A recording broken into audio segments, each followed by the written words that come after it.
before we get to the knife, we're gonna need some gloves. Maybe in a And container. For that, I went to Antarctica. Now, gloves are already pretty rare, with only 1 million in circulation compared to the 3 million knives.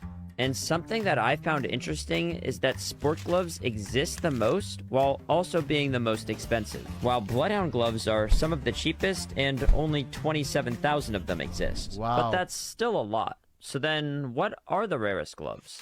These are the Tier 1 Max Red Minimal Wear Crimson Kimonos. This is a pattern-based skin, and it has 5 tiers based on the amount of red that it has. And there are only 4 Tier 1 patterns that have the max amount of red, leaving us with only 11 Minimal Wear Tier 1 pairs. And the crazy part, there is no factory new ones. There's always a bunch of filters. There's probably around 100 Tier 1 filters. No factory new ones, which could be the most expensive gloves in the game. Unlikely to unbox one of these, that the factory new version doesn't even exist. Next up are knives, and for that I went to the UK because they have a bit of a knife problem. But Arrow, we don't have a knife problem in the UK. Anyways, Counter-Strike definitely Sparkles does have feature. a knife problem.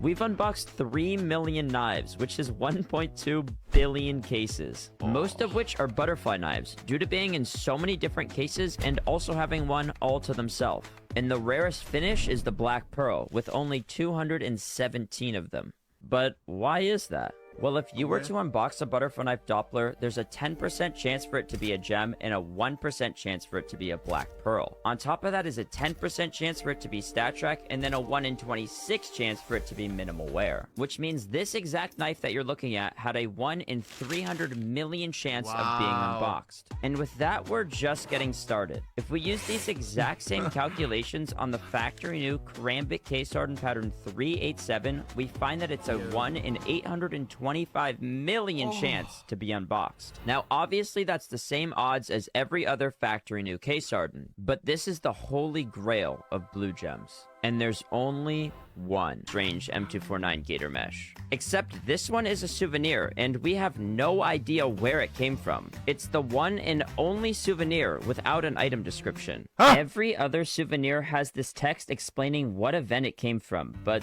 this one doesn't. We can of course tell by the sticker that it's from DreamHack 2013, but that's all we know for sure. It is suspected that it was the first souvenir ever unboxed, but we don't have an actual answer.